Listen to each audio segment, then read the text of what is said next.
Welcome back to the True Sports Physical Therapy Podcast. Today was all about Achilles rehab. I got two guests for you. I got Dr. Austin Colish, who is coming back. He's been a frequent guest to tell us about his course that he did with Rachel Knobel. The name of the course is From Heel to Hero. It's Mastering Achilles Tendon Rehab. This is a pathology that is a very tough one for many clinicians, regardless of how much experience you have. They do an awesome job of making it simple to take your athlete all the way from pain all the way back to their sport, to competing at an elite level. And they give you so many options of exercises to manipulate, how to progress range of motion, how to progress power and strength. They do a great job of explaining it in this forthcoming pod. Dr. Rachel Knobel is a graduate of University of Delaware. She did that in 2020, then completed her sports residency at the University of Delaware in 2022. Dr. Austin Colish went to Rutgers University, graduated in 2020. He has created already two courses, both the Achilles course and our low back pain course. He did that with Dr. Tim Stone. So they do an awesome job of explaining to you guys, sports PTs across the world, why you need to take this Achilles tendon rehab course. Let us know what you think. Let us know what you loved. Without further ado, here's my conversation with Dr. Austin Colish and Dr. Rachel Knobel. Welcome back to the True Sports Physical Therapy Podcast. Can everyone hear me? Yes. Loud and clear. Okay, awesome. So we have our most common guest with us, and that's not Dr. Knobel, although you've been here a number of times. Dr. Austin Colish is joining us with Dr. Rachel Knobel. We're here to talk all things Achilles, specifically about the course you guys created. What's the name of the course? Oh, I'm really excited to share this. Great. We spent a lot of time thinking about this. So it's From Heel to Hero, a little bit of play on words there. And it's covering all things Achilles tendinopathy. Okay, love that. Heel to Hero. And so you guys chose to make a course all about Achilles pathology. Why did you choose to make a virtual course for elite physical therapists specifically about Achilles tendon rehab? I think the first thing was actually that Austin dealt with some Achilles tendon issues himself. And I was one of the PTs who worked closely with him throughout his rehab process.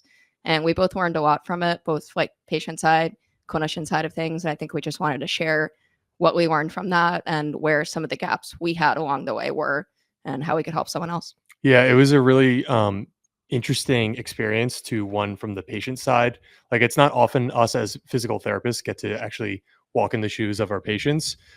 So, we mentioned this in the course. It's evidence informed. It's also practically informed as well. And that's directly from, me and Rachel learning the things we did well and the things maybe we could have improved upon. And that heavily led our decision to make the course. And I think that's a good call out, right? Because there's so many courses out on the market. And for me as a consumer of courses, I feel like they are far too textbook oriented and not as much clinically real world relevant. I think you guys do a great job of addressing that.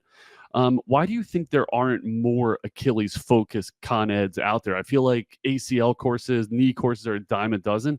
Why is there such a dearth of Achilles information? It's a good question. I think one thing from a tendinopathy kind of standpoint is that there isn't necessarily a one size fits all approach. So it can be challenging to kind of synthesize that. But that's rehab, right? And I think that's one of the things you guys hit on. And to me, what makes this profession, on one hand, amazing and exciting and thrilling and challenging, and on the other hand, very hard to put together, very challenging, right? It's hard to synthesize all the things that could be going on, causing symptoms, treatments that work, treatments that don't. How do you guys distill the struggle that I'm describing, distill it down into something that's easily digestible? Well, I think one thing that's unique about our course, and you called it out well, like even our own ACL course, we've invested a lot of time into that space within the market, talking about our expertise in that field. But those are tears, right? Those are ruptures. And then we see that likewise on the Achilles rupture side. Specifically with this course, we're talking about the non-operative management from a tendinopathy standpoint. And I think a lot of the information... So much harder. Yeah. So much harder. And I think part of that is like what Rachel called out. It's very patient dependent. And, we'll get into some of this today as we talk about that. And obviously we talk about it in our course. But a lot of it starts with meeting the patient where they are. And this encapsulates a very large patient population. And specifically our course, we talk about that runner type presentation versus a field-based athlete. And so kind of covering the bases there. Okay, so break that down for me. How do you break down and classify Achilles tendon issues? Do you use staging? How does that influence your treatment plan, et cetera? Yeah. I think so the one thing that we try to put together with our course, and I think this is where I see clinicians struggle, is you have a patient walk in the door and they have Achilles pain. How do you know how severe it is? How do you know where to start them exercise wise? Are they physically active? Have they completely shut down? I think what we tried to do is essentially put together as phase dependent, criteria dependent protocol as we could come up with. And we mentioned this a little bit in the course in that we give time based recommendations, but we also give criteria based recommendations, which we recommend clinicians lean a little bit more heavily on to help figure out where to start with the patient. 'Cause you could have two different patients walk in the door with Achilles pain. One of them might need to take a complete 2 week rest period. The other one might be able to keep playing within their season, and being able to understand symptom severity and kind of physical capabilities is something that we tried to put together with the course. So we have a 5 phase progression which we can walk you through. So give you a little course preview if you'd Love like. that. Okay, I would love that. So just say it again. You have a time-based kind of criteria, and then what's the other side? Criterion based. So Criterion based. essentially, what is their physical capacity like? What is their plantar flexor strength like? What is their pain like? What is their plyometric capability like? What is their lateral hip strength like? Okay. Well, okay. So a lot to dig in there. Let's start all the way at the beginning. Patient walks in. How are you differentiating when you're going through your subjective? Yeah, I mean, I think, and I've been on record talking about this a lot.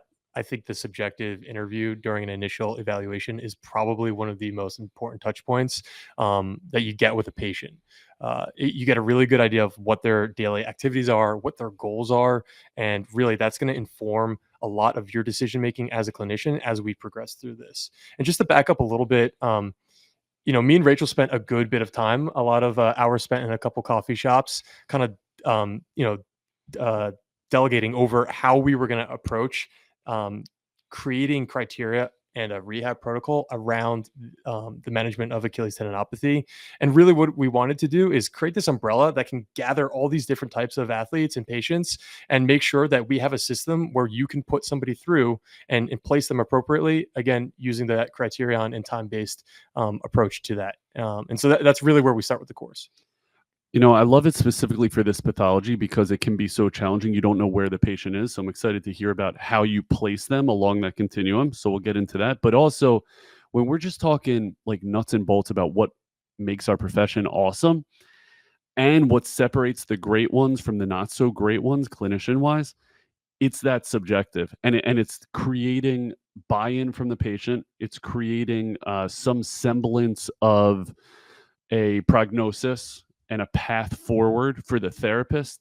And on the business side, they're going to come back to you if you can connect with them. And that, you're exactly right. That's your opportunity to do that. So it's great clinically. It's great as it pertains to this course because I want to learn more. But holistically speaking, as a profession, everyone listening, you got to get great at creating buy-in and connection. And the first place you can do that is with that subjective interview. I give that pause because if I were to take it even one step further, it's from the time they call the office, the way you're developing that type of feel. We're always learning and trying to perfect and better that. But okay, so patient walks in. What kind of questions are you asking them in order to plot them somewhere along this continuum? I think we can start off with essentially like when did this all start? What are you feeling? Where is your pain? Hold on? Why do you care about when it started? So it can kind of depend in terms of how long they've been dealing with it. So we talk a little bit about a runner case where somebody has almost a mechanism of injury in a sense of they had a huge spike in workload. A huge spike in workload might tell us a little bit about how they might respond to a rehab plan versus somebody who's been dealing with a low level pain for 12 weeks versus somebody who, let's say, runs 40 miles or 30 miles and then all of a sudden In a is week. developing in a week, in a day, ultra marathoners. We talk through kind of how that might differentiate from somebody who's been dealing with something for a long time. Okay, so it's giving you a couple things. One, just with that one question, you're establishing chronicity. How acute or chronic is this? Two, you're giving them a point on the graph, I guess, or along the continuum to say, did anything change around that specific plot? And that's going to begin to guide. So, just again, to take a step back, what you're doing is you're beginning to influence your clinical interventions based upon their answers. And I would caution listeners, don't ask a question unless it's leading you to that, which is it's going to influence what it is I do. That's really important. And if you can take that lens and see through that lens, it begins to crystallize and really narrow down your subjective information. I think that's important. You know, like from a structural standpoint, we treat a patient every 45 minutes. That is both on evaluation and on treats. So sometimes that can feel like too little time to newer grads, to someone who's not as experienced in the sports world. 45 minutes to do an evaluation. The way you get really good at that is by saying everything that comes out of my mouth is geared towards diagnostic or is geared towards a clinical decision down the road. That's exactly what you're describing. Okay. I would just add to that, like in addition to asking the right questions and knowing, you know, where that's going to lead, you also need to have a good sense of the pathology. And that just goes back to our base understanding of like what is actually happening from a pathophysiologic standpoint. And then again, like, you know, shameless plug here, having a good clinical tool to be able to rely on. I think that's something that me and Rachel explored early on. We're like, how the heck do we go about this systematically and treat these types of patients? And that's really what we sought to do with this course. And that's what we provide in that course. Okay. Love that. Okay. So you ask them when it started. That was a long digression from that first question. What else are you asking them? You can ask about kind of like you mentioned, like what do we have to ask? What do we have to ask? And that's subjective in order to make sure that this patient has a great outcome.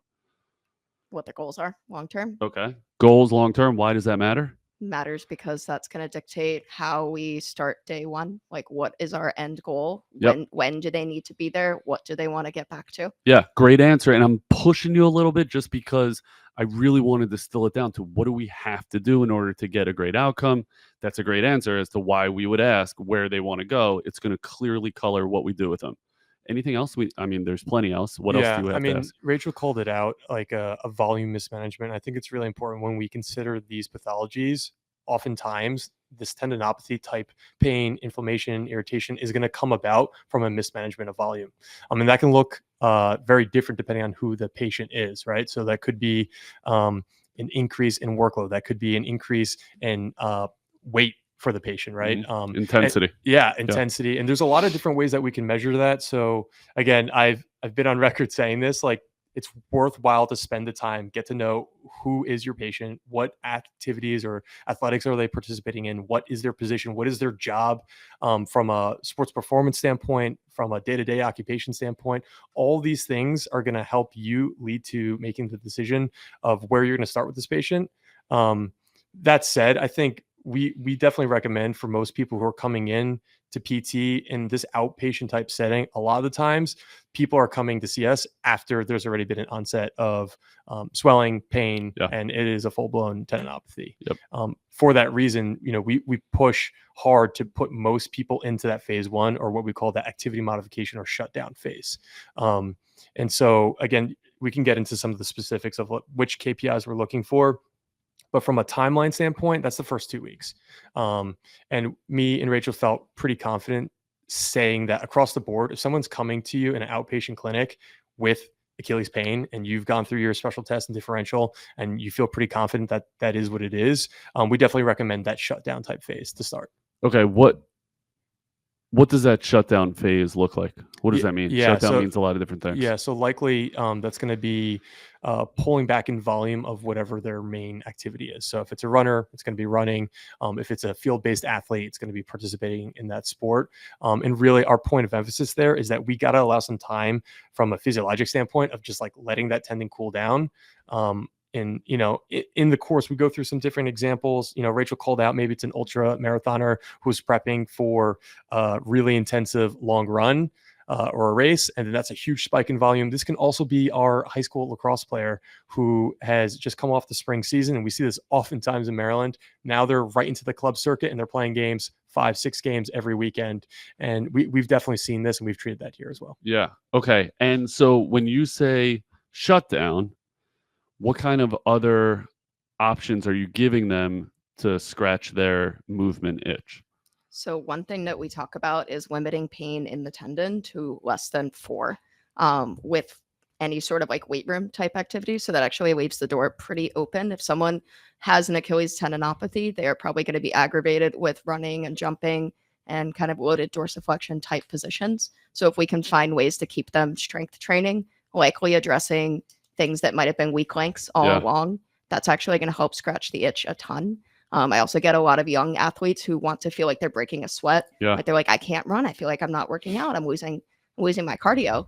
We talk a lot about like a salt bike. We could do like a standing rower or seated rower type machine if we're controlling for foot position and any symptoms there. So there's actually a lot of options here. And it's actually a little bit of a blessing in disguise for a lot of these athletes is let me go back to some of the basics. And why is my glute strength so poor? Let me work on that for a little while. Okay. And then just as a Peloton guy, like someone who comes in with some of those symptoms, you want to be careful about your pedal placement and like where that's hitting your foot. And there's plenty of cycling you can do. Like you said, a salt bike, that's totally different than it might scratch their cycling itch, but it's loading their gastroc soleus complex far differently than if you're clipped in. So what to think about? Okay, I don't want to gloss over it. What else subjectively do you need to hit? Understanding where the symptoms are. So is this something that might be a little bit more of like a mid-portion burn versus an insertional symptom pathology? Great. Why? That might dictate the level of dorsiflexion that you'd allow them to work through. That might influence footwear suggestions that you provide. It also kind of influences a little bit of like some of the weight room things that we talked about in the sense of if it's more insertional, I'm going to keep them on a slant boarded squat for a lot longer versus if it's mid portion, maybe we do that initially when symptoms are especially hot, but then progress them to flatter surface sooner. Okay, awesome. I understand what you're saying about footwear because you don't want it digging in to the point, right, of where they're feeling their symptoms. But you mentioned it's going to change our loaded dorsiflexion based upon where the symptoms are. Can you dig into that? So as like thinking about like a plantar flexion loaded movement, I might have somebody do like a calf raise from a slant board. So they're working from an initial like dorsiflex position, working through to their full plantar flexion. But if someone has an insertional Achilles tendinopathy, they're not going to respond well to that. And I might end up flaring up their symptoms more because that's a little bit more due to the compressive dorsiflexion loads. So for that individual, I'm not going to push that intervention. But say I have somebody who's mid portion and they're able to tolerate more full range of motion, it might be beneficial to train the muscle and the tendon through that length. And I think it's important that just to provide some context about how we decided to deliver the rehab protocol, but also the education in this course. Again, me and Rach kind of went back and forth on creating these treatment classifications for each phase. And so these are kind of the terms that we've used. And then we kind of show you through each of these 5 phases, how we progress off of those. So just to list them out, that's plantar flexor isometrics, proximal strengthening, foot intrinsics, plantar flexor specific strengthening, heel floats, plyometrics, movement coordination, modalities, and conditioning. So we basically go through each of those classifications within the phase. And then we basically say, hey, in phase 1, our shutdown phase, in each of those categories, these are your options as a treatment modality or exercise intervention to use with those patients. And to kind of get back to like that mid portion versus insertional type pains, we start with all of our plantar flexor isometrics in an end range. Right. And we did that intentionally to make sure that we're thinking, one, about the analgesic effect that we get from the isometrics. And really, that's when we talk about shutting down, we want to move away from that repetitive pounding that may take place when they're playing their sport or when they're running, and just really getting an understanding of like, okay, what can their tendon tolerate? And then how do we build everything else up around it? Okay, love that. So I understand how that pertains, let's say in phase 1 to you doing the isometric portion, right? Or the loading portion. How does it change on the intrinsic foot strengthening? Yeah, so that's one of the exercises that we can start basically day 1, and you can continue that throughout the entire spectrum. And so we have some really good visual aids, and it's videos of me and Rachel cueing each other and working through exactly how we're doing that in the clinic with patients. I think that's something that's missed early, and the same way I think about that, and I say this in the course, like you can't overdose on a toe yoga or a foot dumbing exercise. And I think really good benefit comes from like getting some of that intrinsic foot control early on. Yeah. And it's awesome that even though like as we start to peel back the layers, this is the shutdown phase. There's so much you're So doing much. from an exercise and a just challenging standpoint. That's another thing when you're talking about adding buy-in, or you're talking about a patient really feeling like they're in a sports environment, is challenging the hell out of them, Yeah. even though they have a red hot Achilles tendon. And not to get on too much of a tangent here, but our phase one for, I think we called it was like proximal strengthening, pretty general term. We have a whole slew of exercise options, regressions, progressions, and it's exactly for the point that you made.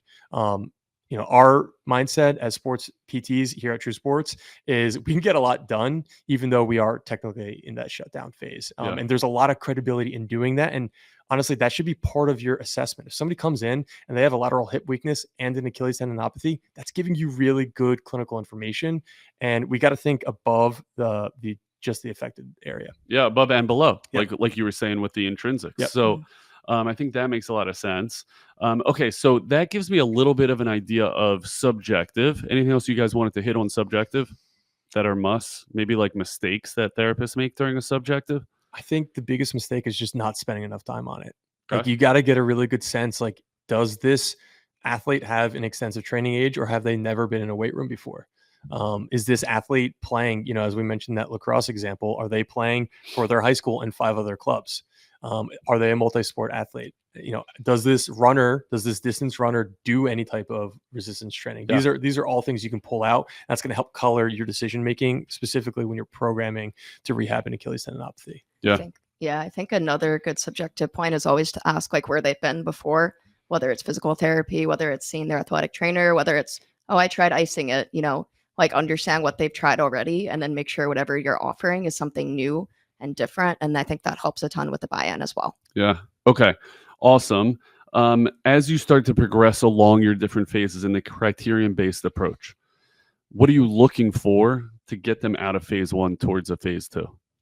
So we listed key performance indicators for each phase. And these are things that Austin and I kind of visualized we would use during an evaluation to help stage somebody initially.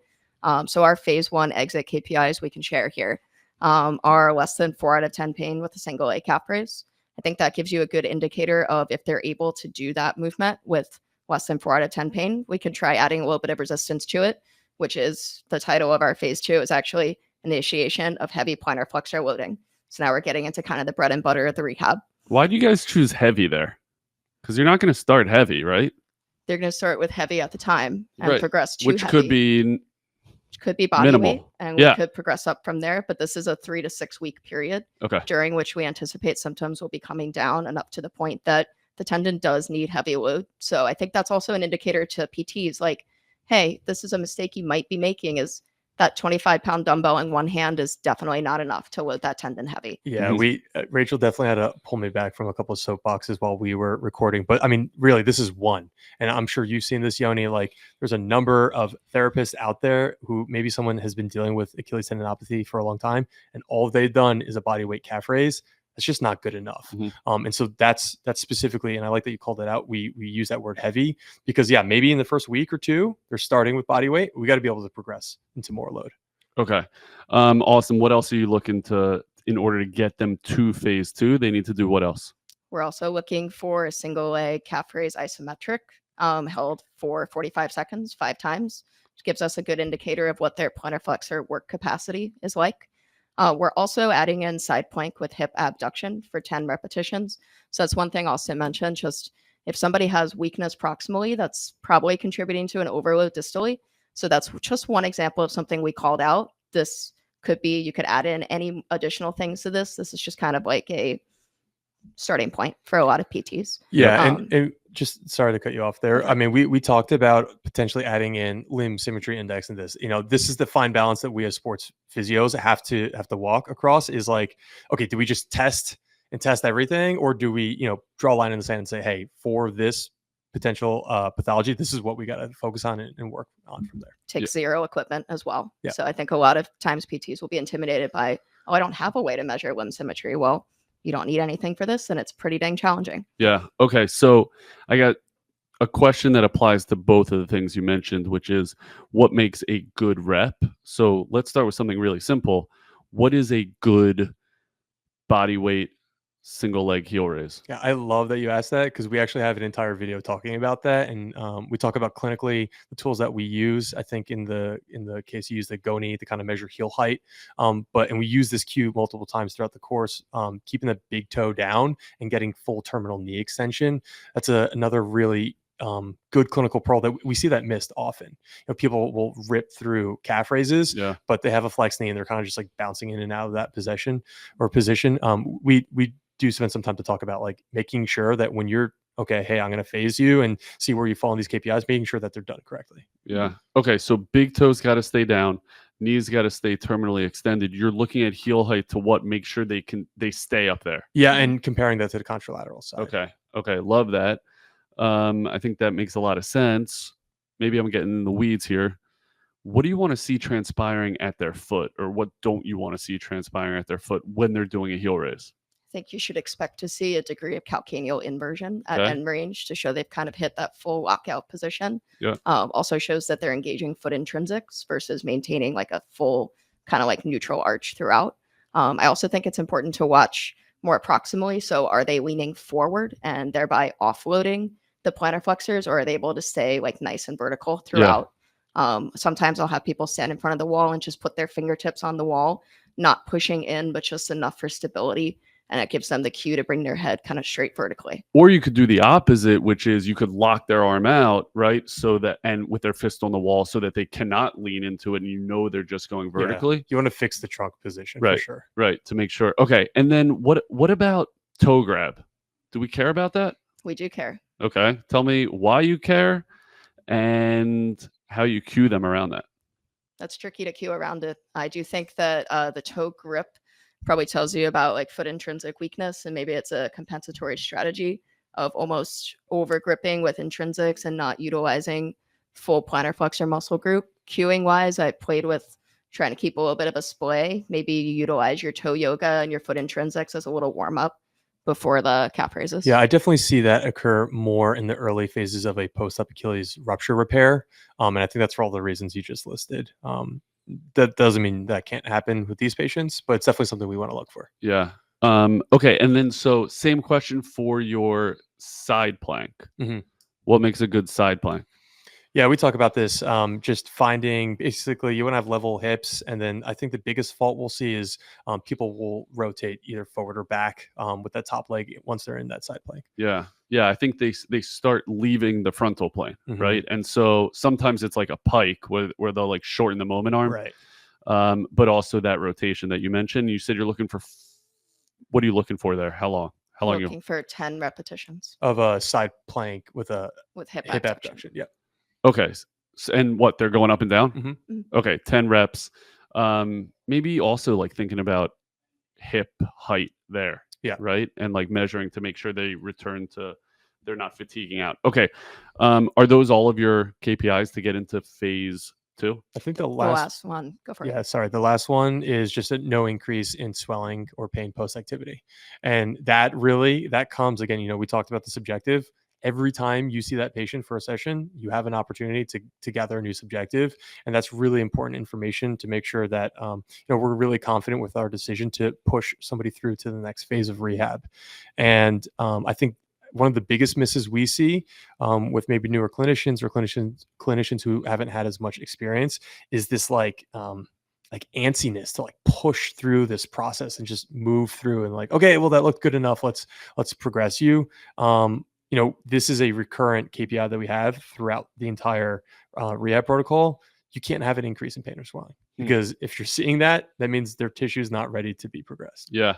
I think that's a good point to highlight that and keep coming back to that. I think that goes a long way. You mentioned swelling. Talk to me about the ball of tissue that will present itself, let's say mid-substance or maybe even insertional. What the hell is that, and do we care about that?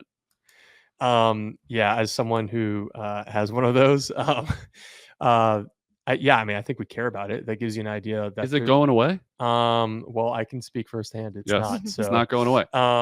Yeah, I mean, look, I think like all the other things that we've talked about, that visual objective criteria, I mean, that's an indicator that this person's been dealing with a chronic Achilles tendinopathy. You absolutely want to make note of that. Here's a good clinical pearl when you're doing your your palpation and your manual assessment, be really ginger. I've been the recipient of this, and I've definitely seen it in patients. Like if someone's got a really hot, swollen Achilles with a, with a nodule sitting there, do not just go and grab that thing because it freaking hurts. Yeah. Yeah, those are my thoughts on that. I mean, it hurts and it'll stick around for the rest of the session. Then you don't know what you did. Yeah, to that piss can it that off. can totally mask the rest of the session if you piss that thing off early on. Yeah. Okay. What is it? Is it swelling? Is it balling up of an Achilles tendon, like about to snap? Not to make you more nervous. I think it's probably just a buildup of that like fibrous tissue around that tendon, almost like a chronic inflammatory Collagen. process. It's collagen. Yeah, but I think it's just kind of that chronic. Okay, it doesn't freak you out.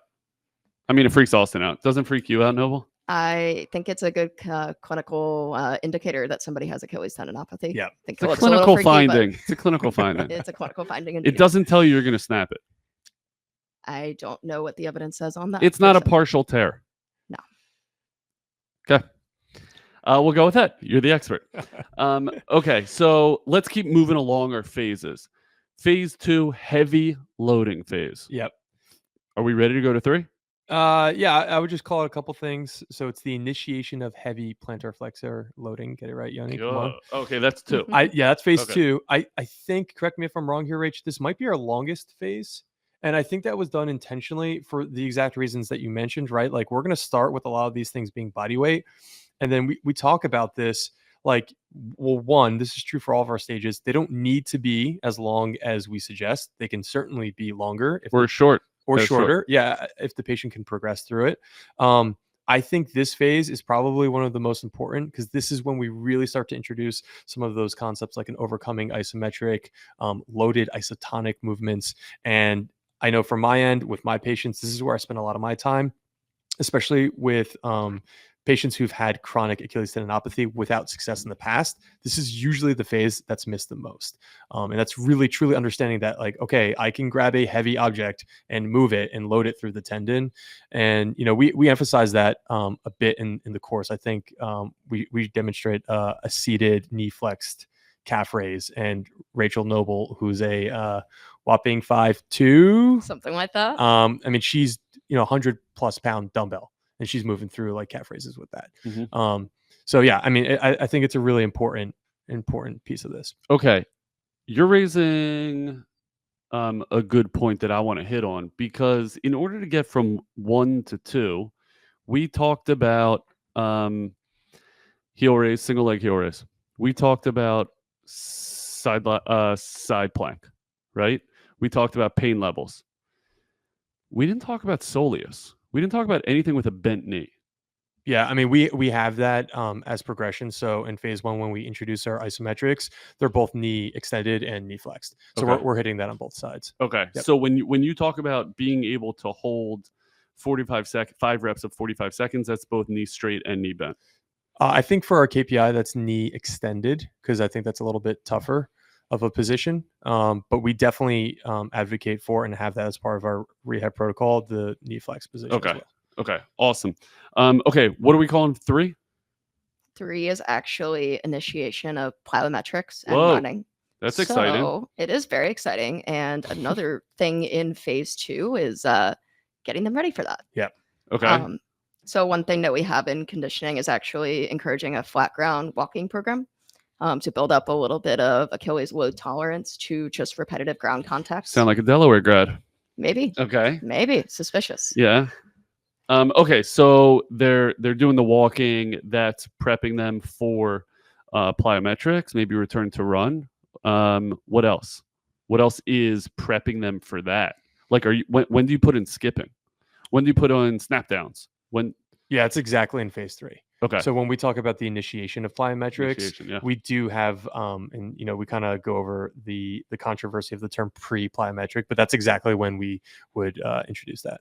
Okay. Awesome. What else happens in that initiation phase 3? Yeah, I would say that's really the biggest thing that we're looking at, and in the introduction of an extensive versus an intensive plyometric. Looking for quality foot contacts and making sure that again the patient can tolerate that increase in volume. And we do give some suggestions in terms of like how to actually do that over that 3-week period. Awesome. Tell me what those are, because I think this is, if one mistake clinicians make is not spending enough time in the heavy loading phase. Yep.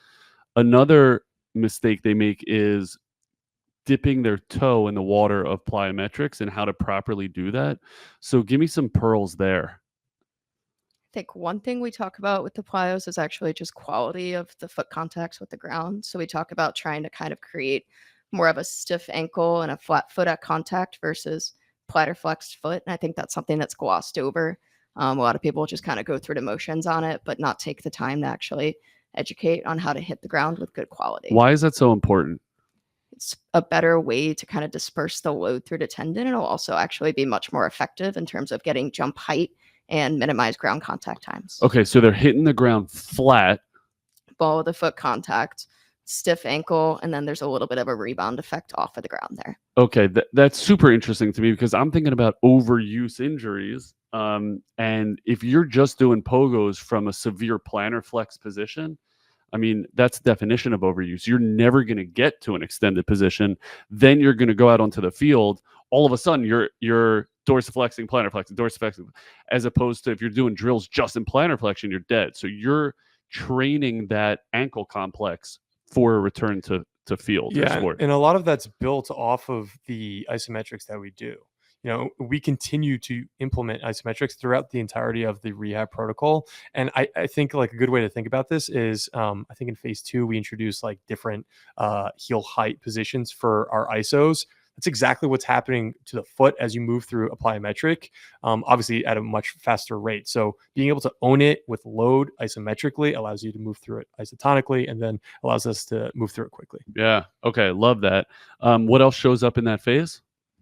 3? This is just initiation. Yeah. So, I mean, by the end of this, one of our KPIs is to actually have them completed the first stage of the Delaware return to run protocol. So, again, keeping in mind that it is a spectrum, like the beginning of phase 3 is going to look very different for the end of phase 3 with those goals in mind. Okay. So, one goal is moving through what level of Delaware? Stage 1. So Stage level 1. 1. Okay. Which is? That is 2 miles total distance. If you are on a treadmill, that would be a 1/10 of a mile walk, followed by a 1/10 of a mile jog interval. There's also a track version as well, where you run the straights and jog the curves. Okay. For the same distance. Okay. So that's one KPI, level 1 of Delaware. What else you got? We'll circle back to the top of this one. So we kind of keep things semi-consistent between the levels. So it's kind of easy to put them next to each other and kind of see how we've reverse engineered this. So this is 20 single leg calf raises with less than 3 out of 10 pain. We're also looking for 20 double leg pogo hops with less than 3 out of 10 pain. This next pearl, and we say it over and over again, and Austin and I have both gotten on our soapboxes about this, but progress weights from the previous stage on plantar flexor specific movements. So like we're introducing running, we're introducing plyo. It's exciting, it's fun. They're getting back to sport, but they can't forget how they got there. And I think that's why some of these issues end up being chronic is you feel great when you're loading it. All of a sudden you're running, you're not loading it anymore. Yeah. And just to rephrase that, if in phase 2, we've started to load the plantar flexors and you give them a 25-pound dumbbell to do a calf raise, they cannot be doing a 25-pound dumbbell by time they're ready to leave phase 3. Mm-hmm. And really that's our point of emphasis there. It's got to be heavier. Yeah. When you're doing pogos, you have a 20 rep pogo test. 20 rep pogo test. 20 rep pogo test. Are they matriculating down the field? Is that a moving pogo or are they stationary?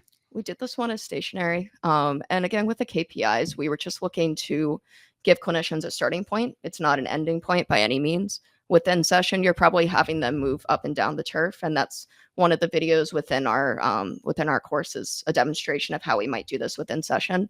I would say a good clinician would be, hey, you know what, if they can't do that going forward and backward, what's the less than 3 out of 10? They're probably not ready to advance. So. Yeah, that's actually one of my favorite videos that we offer in this course. Who does the pogo? Well, so for part of it, we got the best jumper in the company. Hold on.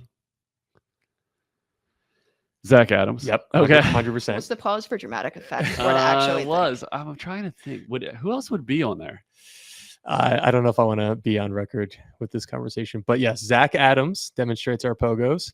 And then, yeah, and the point I was getting at is that it's a lengthier video, but I think it's really, really valuable. We kind of show, okay, how do we start with some of these pre-plyos, move into our plyos, and then make that decision clinically, like in the clinic with the patient. Oh, hey, let's try jog. That's a really big hang up I see with a lot of our newer clinicians. They're like afraid to like make that jump. I think the point being is if subjectively you can see and observe that it looks good, you're getting good subjective feedback from the patient that it's not painful and it's informed by these KPIs, like you can try some of that out. Yeah. I think that's really good advice. And also think about dosing, like trying a little bit. You're not going to ruin this kid's career. If it bothers them, okay. Now, at least you know where to scale back. So that makes a lot of sense. Okay, so we are matriculating through 3. Yep. One final KPI, no increase in pain or swelling post-activity. That's always there, Knobel. Just repeating it for Okay. you. That's why it's always there. So it's always there. Okay, so then we move into 4. Yep. Amazing. Called the initiation of sprinting. Okay. Ominous. No, it's exciting. It's exciting. This is the most fun part. And so you'll notice that, like, especially in the course, our phases, I think they're a little bit top heavy. Like we spend a lot more time in terms of like intervention options earlier on. As we get a little bit further down the road with this rehab progression, our emphasis is that like you still got to be an informed clinician. You still got to keep progressing strength. Yeah. You still got to keep all those things that we've mentioned in mind. But then we give some really good pearls and interventions of like, okay, how do we prep this athlete for some higher force acceptance? Okay, awesome. By the way, that's an important point. Force acceptance versus force production, right? You spent a lot of time so far on force production. Yep. Right? So that's a little bit of a mindset shift towards reception. So we'll get into that. Let me ask you this: when does changing planes of motion happen? Because I have heard a tremendous amount of sagittal plane motion in this conversation. Yeah, I mean, I think that starts even with phase 2, maybe even the end of phase 1. Part of our isometrics, again, that sets the path to be able to introduce some lateral and some different types of change of direction movements, and that looks like doing isos into a wall with different foot position out of a heel float. And so we talk about it there. And again, same concepts, right? When we initiate those linear sagittal plane plyos, we can also start to do that laterally as well. Yeah. Okay. Good answer. Okay. So what does initiation of sprint look like? So we include actually a kind of return to sprint protocol that we essentially put together with the idea of progressing simultaneously distance and also volume. We talk about kind of short distance versus long distance.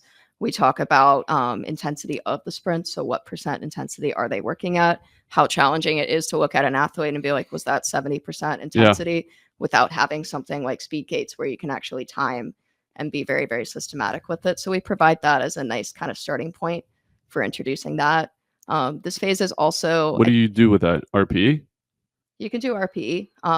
I think the timing gates or even a stopwatch could work nicely. If you happen to know what their times might be, you could work off of that and find a symptom threshold, so to speak.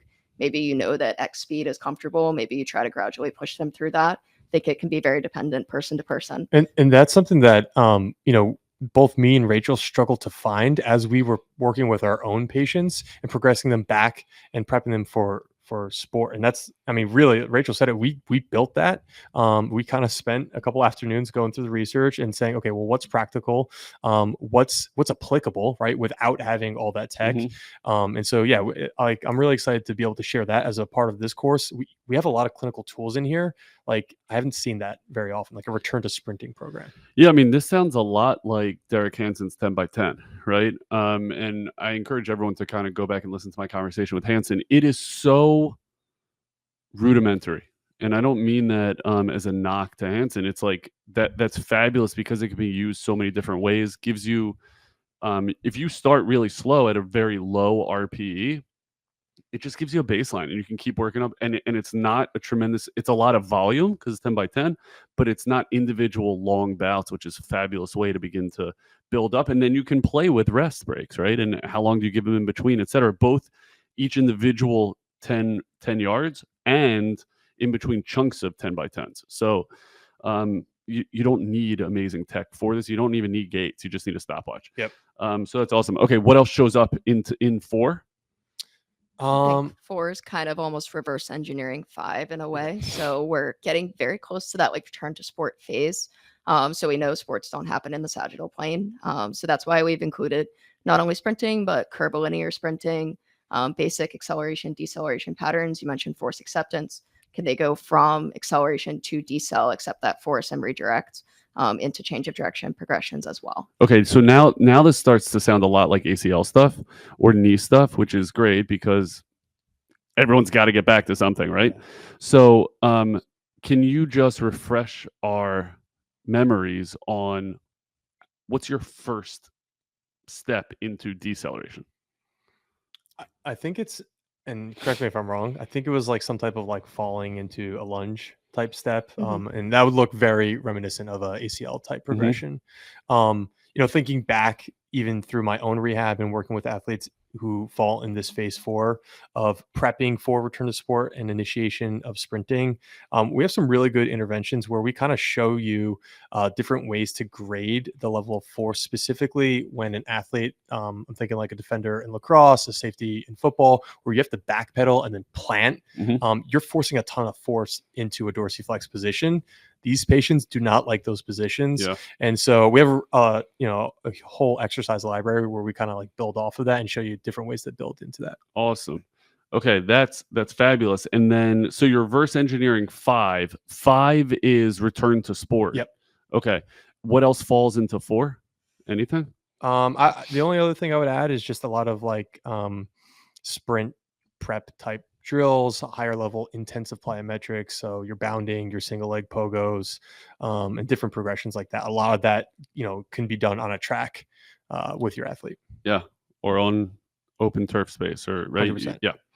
Okay. And then how do you parse out 5? Because I feel like 5 could last for 6 months in and of itself. What's 5 look like? First of all, what's it called?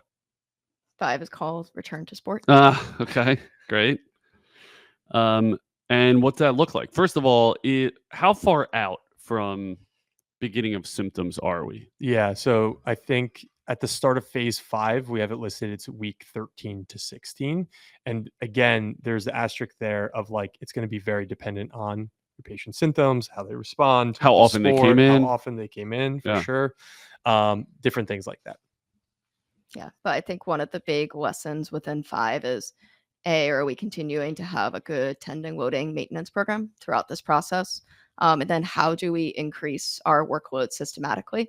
So a mistake we might see would be an athlete rehabs, feels really good, and goes and plays in a tournament and plays every single minute of every single game, comes back, hey, my tendon hurts. Like, why? So I think just recognizing that you really have built them from ground up, but you haven't built them to 100% participation. So a very loose progression could look something like 25% participation, up to 50, up to 75. And that's a conversation between you, the athlete, the athletic trainer, the coach. What drills are more important than others? What drills might be less symptomatic than others? How can we get this athlete ramped up without flaring them up so that we can hopefully continue to progress up? Yeah. And I think a little different than like an ACL progression. We're not as worried about like a return to contact phase. Again, we're talking about volume management. And so really that's like our big focus as we prep this athlete to return to sport. And the only other thing I'll add there, we mentioned this in the course. In this phase, there's a really high likelihood that the patient's symptoms are going to flare up again. Our job as clinicians is to minimize that. I think it's important for PTs to understand if that happens, it's okay. Revert back to, maybe we go to phase 1 for a week or half a week and just shut things down, go back to our iso loading, go back to our heavy isotonic loading if they can tolerate it. Again, that's really our aim with this course, is to provide those tools and we don't want patients, especially, and the PTs to freak out if something like that happens. Yeah. Doesn't help anyone to freak out. No. How important is understanding the sport to which they're trying to return? I think it's pretty crucial. Like you have to know what the demands are of the sport, like how much jumping are they doing, how much cutting are they doing. Austin mentioned how much of a decel into an acceleration are they doing, back pedal into acceleration. I think taking the time to learn about their sport, and then not only that, but how do they play their sport? What's their style of play? If you can get some game footage, you might have a much better indication of why things started in the first place, and then how can we minimize it in the future. And on the flip side of that, this is interesting. You're talking about the field sports, and I'm going to talk about the runners. But with the running population, I've seen this to be true. Like their mileage, like having a really good understanding of their mileage from a weekly, daily, monthly standpoint. Again, what their goal is, what race they want to be able to do. I found that a lot of runners, they'll know, hey, around mile 5, that's when I start to feel it. All that's going to color your decision making as you ramp back up that volume. Okay, awesome. I'm going to throw a couple things at you that I think are often used in the rehab world, and I'd love your take on them as it pertains to Achilles tendinopathies. Ready? Ice. Sure. Does it matter? I think it's helpful from an analgesic perspective. Absolutely. Swelling reduction. Okay. Heat. Got to use words. We're on a podcast. I gave a shoulder shrug. I'm definitely not recommending it to a patient, Okay. but if they do it, fine. I mean, I don't really think it makes sense within the context of that inflammation that's occurring. Okay. NSAIDs. I think they can be helpful, especially in those earlier phases. What about their effect on tissue healing? Yeah. Fact or myth? That one, I don't know if I can speak expertly Knobel? enough on. You went to the #1 graduate school in the country. I think minimize where possible, but there's definitely a time and place for a dose of NSAIDs. Why are we minimizing it? As what you mentioned, I think they could have a detrimental effect on healing longer term, but also honestly, more importantly, if you're trying to use pain as a guide and you're trying to understand what symptoms are like, and someone just takes pain medication all along, you don't really know what your body's telling you. Okay. That's a way better answer. It's the #1 answer in the country. Okay. Stretching. Negative for insertional from the standpoint of you're probably aggravating it more. Okay, so if they have pain at their heel, don't stretch. You're causing more harm. And if it's mid-substance? I would argue no. But if somebody says it feels really, really good, I might give them a kneeling dorsiflexion, like a half kneeling position, so that at least that gastroc is on slack. Maybe they need it from an ankle dorsiflexion mobilization perspective. That can get a little bit tricky if they have a limited dorsiflexion range of motion, but you don't want to overstretch the tendon itself. Okay, we did not talk about range of motion. So how crucial is range of motion in this pathology, specifically, dorsiflexion or plantar flexion? Yeah, I mean, we know for a fact that patients experiencing Achilles tendinopathy have decreased dorsiflexion. So it's definitely something we touch on, and it's something that, again, in that initial evaluation, you want to assess that, take note of that. We go over some different like manual techniques that have been effective. Going back to the stretch thing, I'm definitely not gonna overly focus on that in this rehab plan. I think if a patient asks me about that, that opens up a really good education opportunity to talk about the benefits of the compressive load and analgesic effects of the ISOs. But you know that this population has decreased dorsiflexion. So how are you correcting that? Yeah, I mean, I think it's through joint mobilization and then loading into those positions once they can tolerate it. How do you know it's a joint restriction versus a tissue restriction? I think, well, you can assess that, right? Assess joint play. I think oftentimes it's going to be like a chicken or the egg, right? Is it inflamed and painful because the Achilles is limiting it? Is that sustained over a longer time going to affect the joint? Look, you definitely want to be able to get range of motion back. That's it's not one of our KPIs, but it's definitely something that you want to normalize when you're working with this patient. The other thing I will say, and this is just like from my own personal experience, the tendon, especially the Achilles tendon, responds really well to that compressive type force. So whether that's you contracting into a fixed position and performing something like an ISO, or even with a stretch, like if I have a passive stretch, both of those things can be analgesic, especially when the Achilles is flamed. Like weirdly enough, when I do pull-ups, if my Achilles is pissed off, like that kills just because it's like suspended in air and there's like no load through it. Just another clinical pro to think about. Okay. So mid-substance, are you telling them to stretch or no? Telling them no, but if it's a joint mobility Telling them restriction, don't stretch. don't overly stretch. I think I like Austin's point on use the calf raise itself for the compressive load through that, but And are you coming back and testing their dorsiflexion to see if they've regained their normative range? I think you should. Okay. And you're expecting that to transpire because you're loading the tissue, not stretching the tissue. I think I would also give you a clue on why it happened. If it's inflamed and you do your joint mobilizations and it comes right back, then you solve the problem. Say Meaning that like again. the chicken or egg Got kind a of small brain. situation of, and I think I said this a little too quickly, so that's my fault. Yeah. Um, Consider your audience.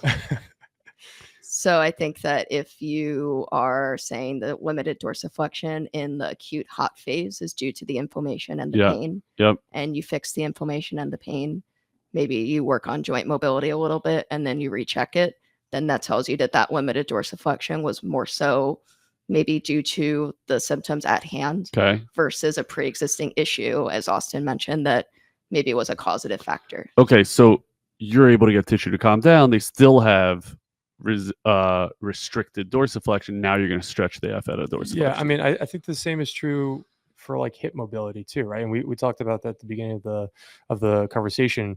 Like you want to treat the whole athlete. Likely, if someone's coming in with a distal tendon issue, there's something happening more proximal or even further distal as well. So definitely want to assess that. Okay.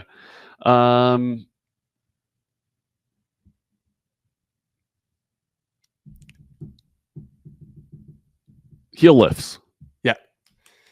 Yeah. So, yeah, I mean, I think early on it makes sense, just because of the compressive load that's going to occur about the Achilles. So you are recommending they go on Amazon and buying a heel lift? I think it depends on the patient in front of you. I don't think it hurts. And yeah, most of the time they're really affordable, and I've seen success with that. So. Okay. So it's interesting because if you're good with that, it doesn't hurt. You're really not concerned about dorsiflexion because you're limiting their dorsiflexion. You're robbing them of that. So Well, in that initial shutdown phase, I mean, we've had patients who've come in and like they can't walk. You want to give them comfort. Yeah, let it's it also calm like down. an ADL thing. I mean, I know I've definitely had patients who are like, I literally can't walk 10 feet after I get out of the car. Like, if we can get them a $12 heel lift off Amazon and that grants them that ability, okay, great. Mm-hmm. Okay. So, same idea when we talk about using slant boards early on with our compressive axial loading, like a back squat or a front squat. Yeah. That's the exact thought process there too. Okay. That makes a lot of sense. Okay. So let's, first of all, anything else you want to hit on why this course is amazing and why someone needs to take this course? I'll go first. Oh, obviously, this is my second time participating in the course creation process at True Sports. You know, I first had my hand with the low back pain and the rotational athlete, which was an awesome experience to do that with Tim. I think we did a lot of learning internally in terms of like how to just put a better product. And again, you know, we touched on a lot of these things. I'm really proud to be able to hang my hat on this. And I think this course delivers a lot of good clinical pearls. That may help you if you're a newer clinician, or even if you see these types of patients and you struggled with them in the past, much like me and Rachel have. And again, like this is exactly how we're going through and treating these patients. And yeah, really, really excited to share it with everyone. Cool. Rach. I think one of my favorite things about this course is kind of when you first step into like a sports realm, it can be hard to come up with exercise ideas beyond the basic, hey, this is a calf raise. This is a calf raise with your knee bent. How do you think outside the box and how do you take that and get back to sport? So it's a very practical based course. We have, Austin mentioned, an exercise library where we talk you through how we coach up these different movements. I think that's something that's invaluable to somebody who just needs ideas. Yeah. It gives you a framework. It gives you ideas. It gives you a reference to go back to when you take this course. And then maybe you have that patient walk in 3 months later, go back through the course, walk yourself through phase by phase as your patient goes through it. Yeah, I think actually one thing we missed, we also developed a maintenance program for at the end of the course. Again, like me and Rachel really felt strongly on giving, you know, someone who participates in this course deliverables to be able to reference back and really just enhancing their clinical tool set. So yeah, I'm super excited to share it with everyone. As of right now, should launch sometime in September. So yeah. It's coming. Okay. Awesome. And you can find that on our website. You can find it on everyone's Instagram. make sure you check those out and grab them. There's so much value here. It's amazing. Okay, lightning round. Ready? We'll see. Aaron Rodgers, Tyrese Halliburton, Jason Tatum, Nick Moore. This is a collection of equally athletic individuals. Why the hell are they tearing their Achilles at such a high rate? Do you know who these people are? Oh, I love that. I know Nick Moore. There you go. He's the best one of all the ones I mentioned.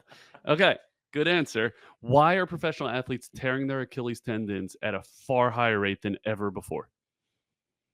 I wish we had the answer. I'm asking you. You went to the #1 grad school in the country. This happened after I went to There grad you go. school, sir. Austin.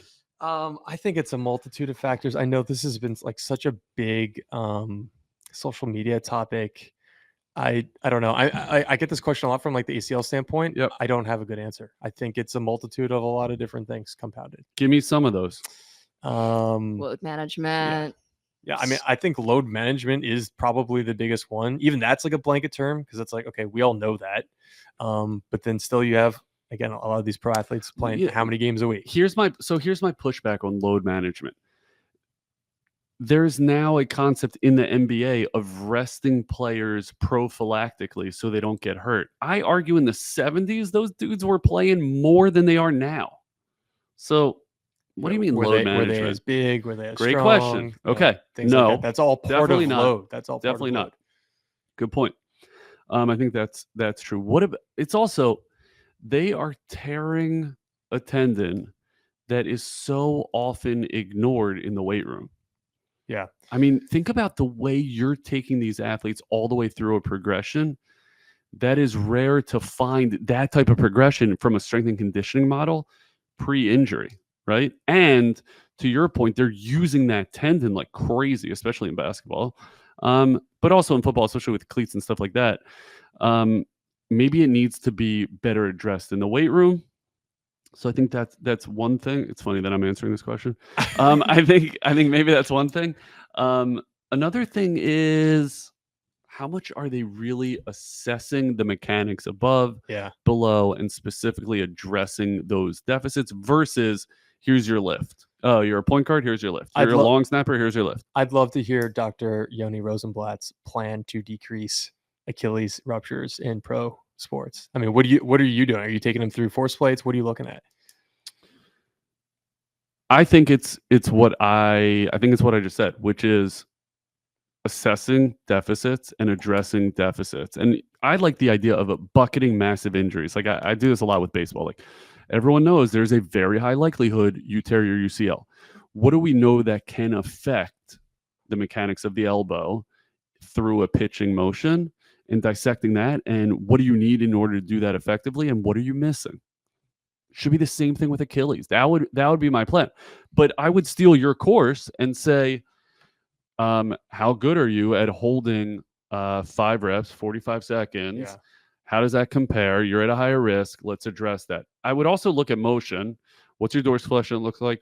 What does your great toe extension look like? I think that's a major player. What are the muscles that help your calf, hamstring, glute? And I think specifically sagittally, I'd be looking at that. That's very interesting to me. Yeah. This injury occurs with loaded dorsiflexion, right? So it's not a cutting mechanism. I like that everything you were talking about was very sagittal plane heavy, because that's the way in which this joint moves, or at least that's where the tendon is mostly loaded. So that's where it should be. So I'm interested in just giving it as much support as possible. Just like we know, a rotator cuff is a decelerator. It's going to take pressure off your UCL as you move through your pitching motion. So let's see where you are there and address it appropriately. And you have to get individualized. It's one of the things I love about Eric Cressy. I heard him losing his mind on a podcast when he got, I think right before he got the Yankees job. He was like, if your strength and conditioning is not individualized, you are a piss poor strength coach. Yep. And God knows I see that at the highest level, where you don't get an Austin Colish sheet, a Rachel Knobel sheet, you get a linebacker sheet, right? Or you get a long pole sheet or whatever. Like it gets positional, should be specific. So that's the way I would handle it. Good answer. Careful what you ask for. Yeah. What is the most overrated food in your opinion? Pasta. Fascinating. Why do you say that? Why do you say that? Because you're a glutard? Well, as I don't think that's PC yet. Sorry, As the listeners know, nobody's listening. as the listeners know, can't drink beer, can't eat pasta. So, Yeah. no, it's just overrated. There's just so many good foods out there. But So many athletes default to the like, I'm just gonna eat my plate of noodles. It's like, come on. That's a good plate of noodles. Is a good plate of noodles. also, though. is every plate of noodles created equal? No, No. Okay, I'm surprised at that answer. overrated. Okay, fine, fair. I asked, you answered. Noble, you're a foodie. I like food. I know you like beer. I do love beer. Yeah. Okay, you're gonna shoot it down for the same reason, but I I would would- say salad. A Caesar Oh, salad. that's a terrible answer. That's very overrated. Salads are overrated. Salads are underrated. Why? Because you can make so many good things. Is it out a of better salad. salad or it's the dressing? No, salad. Okay, what makes it great? Hey, last summer, me and Erica were doing a chopped Brussels sprout salad. That was unbelievable. How filling was it? Incredibly. You stack chicken in there, a bunch of veggies. Yeah, Yeah, you can put make a some- green goddess. Put some grains in dressing. it and then Yeah, make it some a bowl grains. instead of Yeah. a salad. Boom. That's technically a salad, though. No, that's a bowl. Okay, well, I didn't get any of that chopped Brussels. I'll make it kosher. Thank you. Next Make summer. kosher. Appreciate that. Okay.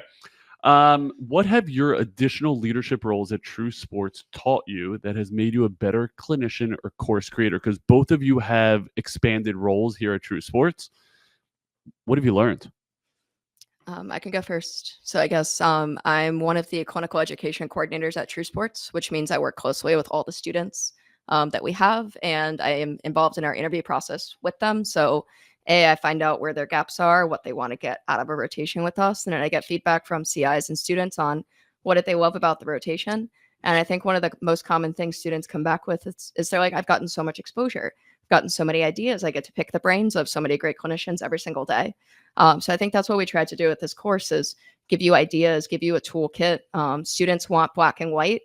Life isn't black and white, but we tried to make it as black and white as we could. Sports PT is not black and white. And by Absolutely the way, I'm not. going to push back on you, Noble, like I've been doing this entire podcast. I don't think you have made it black and white. That is fair. I think you have clarified the options. Nuance the gray. Nuanced the gray. Way better said.